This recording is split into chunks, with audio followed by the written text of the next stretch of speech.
Hey, what's going on, guys? So today I'm going to be talking about which MacBook you should get.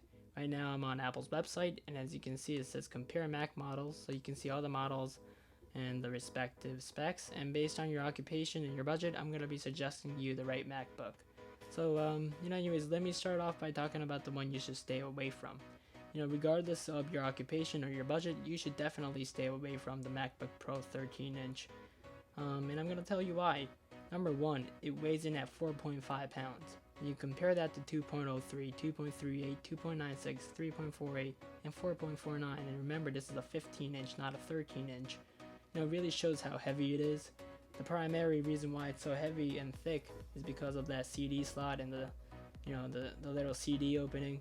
But nobody uses CD and DVD and all that stuff, so it really makes no sense to have that, especially when it adds an extra 1.5 pound of weight.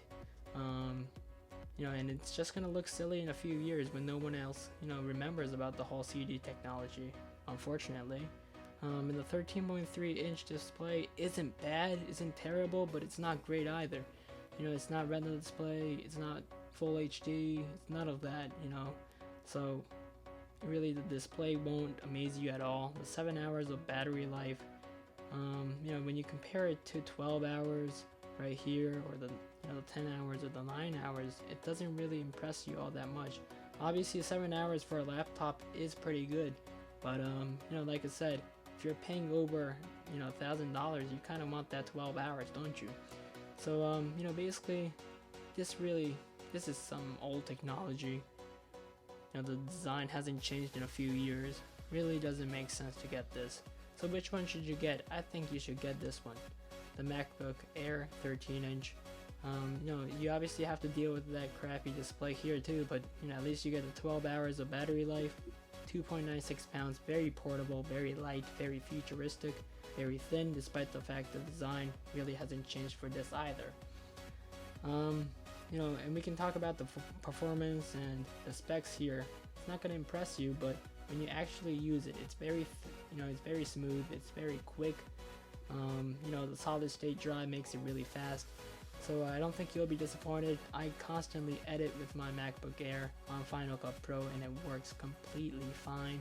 You can do a little bit of gaming, but if you plan on gaming a little bit more than just a few times a week, then you might consider getting the MacBook Pro 13-inch with Retina Display.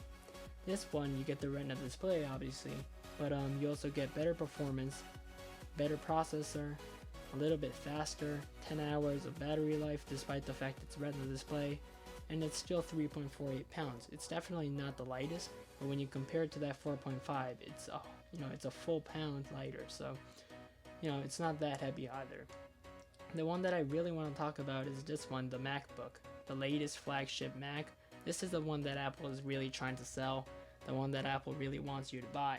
The new 12-inch backlit Retina display. Perfect size really. I know 12-inch sounds really small, but when you have all that much pixel in there, all the pixels make it almost like a 13-inch computer or a 14-inch computer.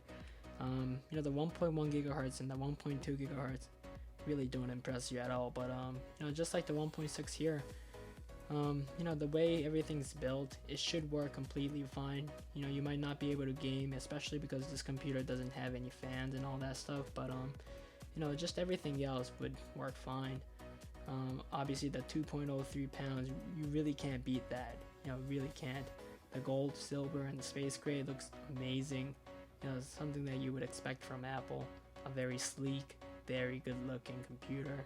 And you can obviously match your iPhones, but unfortunately it's $1,300 and the camera for this really sucks, so you won't be able to Skype.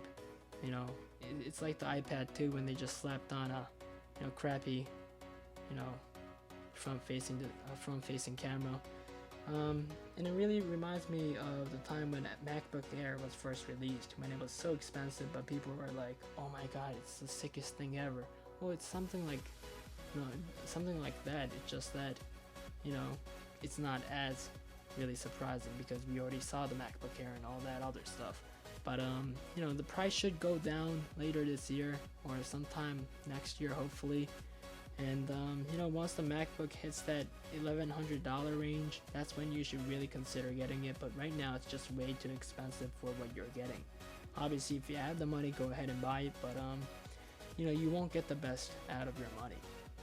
Now these two left, 11-inch. People used to buy it because, you know, this used to be the lightest computer, but now that this is 2.03 and this one comes at 2.38, it doesn't really serve the purpose. Obviously, it's still the, you know, the cheapest MacBook you can get, or the latest MacBook you can get, but you know, really 11-inch is kind of small, and it's kind of like having an iPad for a screen. You know, the performance wise, it's not that bad because it's the same as a 13-inch computer right here. The 9 hours is still solid, 2.38, not too shabby either. So you know, if you're tight on your budget, this is definitely something that should really interest you. But you know, with that extra $100, you could be getting this. So really, ultimately, what it comes down to is this should be your first choice, and then this should be your second, and this should be your third. These two right here, really, I wouldn't recommend. And this one too, $2,000. If you're gonna pay $2,000, why not get this iMac right here? 27-inch Retina Display, 5K display. You get better display, better performance, better computer. Really, I think if this was, you know, in the $1,600 range, you know, that's when I would really consider it. But when it's $2,000, just way too expensive.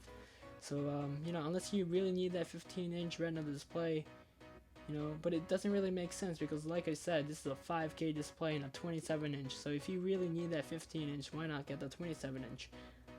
So yeah, I really don't get this. So I can't really recommend this either, you know. But like I said, this one first, second, third. Hopefully next year this comes first because I really like this and I really want people to start buying this because I think this is gonna be a great computer, and I'm sure it already is. It's just that it's very expensive. So as of now, MacBook Air, students, people that need to travel and all that stuff, works for almost everything. And if you need a little bit more performance out of your computer, check out this MacBook Pro, 13-inch Retina display, and you know, like I said, next year MacBook. Hopefully it's cheaper. But anyways, hopefully, you know, I helped you guys a little bit decide which one you want. Like I said, you know, all of these are gonna be great. I mean, you're paying nearly $1,000, if not more, for a computer, and you expect it to be great, and it definitely will be. So you know, don't be afraid to go by what your heart says. You know, if you really want this, get this. If you really want this, get this. But you know, like I said, hopefully you guys enjoyed this, and I was able to help you guys a little bit. And thanks for watching.